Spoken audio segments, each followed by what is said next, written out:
you get many rejections.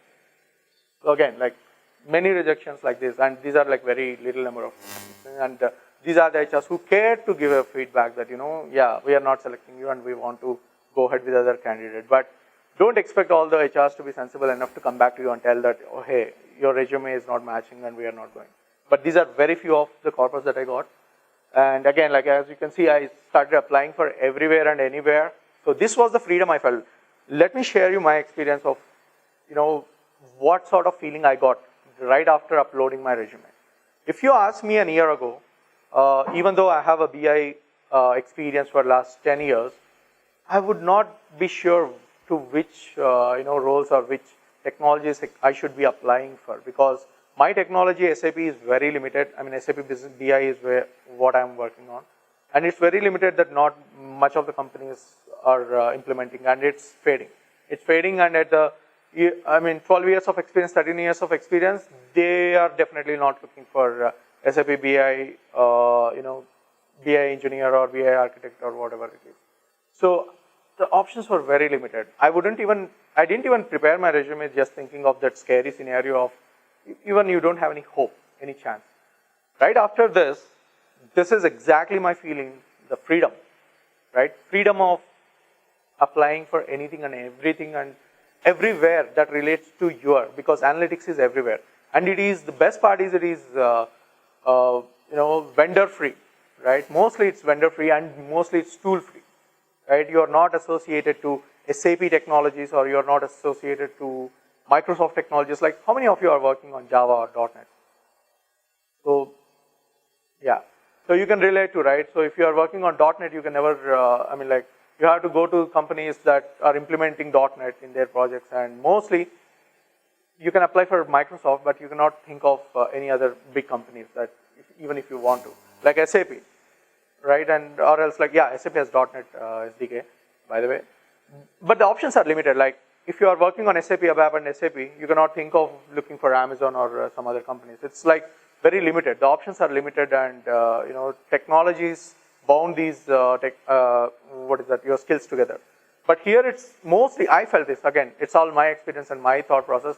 I felt this is freedom. Like you can go apply for a startup, and at the same time you can apply for a big company, like even big 4 companies if you are looking for not the big 4 audit companies, even the big tech companies. So you can literally apply anywhere in the world. And this is the opportunity that we have at this moment through LinkedIn or a few other websites. Like you can apply to any other countries. So that's where I started, and how is the scene? It's encouraging. Like I really got some projects outside, some interview calls from outside India. Then in India, I started getting calls from outside India. Again, they will sponsor you everything. The visa and language is not really a requirement and all that. But you have to be worthy of it, right? You have to start working on it, and you have to start preparing for that and to grab those opportunities. But the point is, opportunities are there. So that's what we should be happy about, right? Whether we crack it or not, it's completely our story, but opportunities are there. So this one, again, so don't get discouraged that, you have to apply for 86 jobs to get one offer. So that's not what my intention of telling you is. Like, so I got my first offer after applying for 40 or 30 initial applications.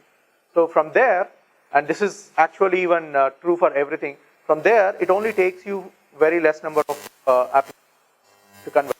So our models converge slowly, right? First the log loss goes like this, and then it takes very simple steps. So the same way, you will be learning a lot through the process. So you will not take again 86 applications to get another job, right? You will move faster in that process, and by then you will be you would have attended for many interviews. So the conversion rate also keeps increasing. Like if you have like very less chance of cracking the interview in the first go, that percentage of the probability of cracking the interview keeps increasing as you learn and as you keep evolving through the process. So it only gets better. But the thing is, you have to start, right? It only really gets better because you would have attended many interviews. You would know by now like what are the questions, what are the things, and where you have to focus, and for which company, what are the job descriptions like, and what they might ask you. And even actually you can come to a phase where you can answer the questions the way that interviewer can asks you the next follow-up question on the area where you are strong enough to answer, right? So this is the art that you can master after attending few interviews. So what to expect in interviews? So yeah, this is what I have faced throughout my interviews if I have to put the numbers together. So approximately 35% of the thing is on approach, like how we approach a machine learning problem, how we approach towards the data preparation problem, or how we clean our data, what are the challenges that we face, and what are the best steps you have taken to validate your data first. What are the things? So this gives them a fair enough understanding of what you have done and what you haven't done, right? So most of the questions round around that, and then algorithms, the real algorithms, like how they are working. And again, like it's not just the decision tree versus this and all. Why an algorithm fit in which, what algorithm fits in which scenario, right? You should be able to at least, it's again, like we often hear this, there is no free lunch in machine learning or data science, right? So not a single algorithm fits every problem. So we know that there are algorithms meant for certain kind of data. And again, we are not so sure that that algorithm fits into the real-time problem once we get there. But at least we should have that understanding of these algorithms have these assumptions, like our linear regression assumptions, all the what are the linear regression assumptions, like 5 assumptions that you have to deal with. If those are met, then probably our linear models perform better than the tree-based models. If there is a clear linear relationship explained, your linear models perform better than tree models. Like that, I mean, at least you should have such kind of understanding of which models are good for what kind of scenarios, what are their advantages, like computational costs, or their processing, or their ability to work on categorical data, or their ability to work on large number of sets and all that. So this won't take much time, I think. If you so the UC third module, I think, covers everything, like from linear regression, logistic regression, decision trees, boosting, bagging, and everything, right? So that's enough. But the thing is, it's on you to keep pointing, like, I mean, keep noting, like, which algorithms are good fit where, and what are their advantages, disadvantages. So this gives you a thorough understanding on the algorithms for yourself, so that you can explain better in the interviews, right? So get an explanation. Again, like whatever interviews are you are attending and everything, there is no shortcut again. You cannot just master the interviews by just attending the interviews. You will be learning from the interviews, and then you have to come back and put your effort of learning that subject and like get a more understanding on that. So definitely you have to put your effort. There is no shortcut again. So, but preparation is required, but you go through it along with attending the interview so that you can get there fast along with your learning curve. And project 15%, like what you have done, if you are putting any like side-term projects, or in your company if you have done anything. Project-based questions are 15%, but it's, again, don't consider these as like weightage. Like if you don't answer questions here, that should be fine. But this is a very critical part. Even if it is like 15% of questions covered on project, that's very important, because that is something you should be knowing 100%.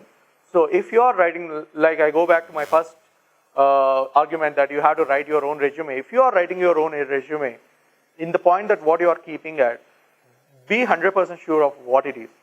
If you are going to ask someone, you have to explain to someone, like some layman, like what that particular thing is, and right from end to end. Just be confident about that so much that you can explain it better. So this is very important, the project-based questions. And then a little about SQL, Python. Python, actually, I didn't see much of the questions coming on Python or R in interviews here. But sometimes they give you take-home tests from companies outside, so you should be able to answer those, or you should be able to crack the tests and all that. So SQL, Python, stats, and all this 20%. Now, okay, there is so much to learn. So where to, right? So these are the things that I have gone through. The good thing is, the good news is, like most of it we have already done. Like your SQL practice, the UC first module. This is exactly what I refer to. I don't know about you, but we got 4 assignments of UC module 1, right? So right from creating a MySQL schema database, and then load the data from CSV or text files, and joins, simple queries, virtual tables and all that. So that itself is 100% enough. I would say. To ensure a little bit of extra practice, you can go to that SQLzoo.net. So that has more number of practice questions on subqueries and all other aspects of it, joins and subqueries. You can do that, but I would suggest, and this is what worked for me, do all the assignments right from the scratch yourself. So this gives you the good, fair stronghold on SQL for interview perspective, right? And that's, I mean, that's actually good in real-time perspective as well. Like if you are working on project, you would again definitely go back and look for optimizing SQLs. But this is the good start to work on SQL or anywhere. And Python practice, like you can see, LeetCode and HackerRank are the two websites to go for. They have problems. Pick one. Don't just overwhelm yourself. Start on LeetCode and start on HackerRank. Pick one. Complete their exercises. Start completing their exercises, right? And LeetCode gives you your algorithm, or your code performance time and everything it takes. But since we are not completely into coding, at least you can skip that part and look at HackerRank problems, which are much more simpler to start with, right? And the good thing about HackerRank is, like, after completing some exercises, you will get a badge which you can again put it on LinkedIn or wherever you want to build your LinkedIn profile, right? So this gives you some little star badges like HackerRank, star 3 in Python, star 4, star 5, I exactly don't know, like gold and bronze, they have some medals. So which you can put it on your LinkedIn profile, which again fetches you a little bit of, very little bit of extra mileage. But the good thing is, like, you will learn from it, Python.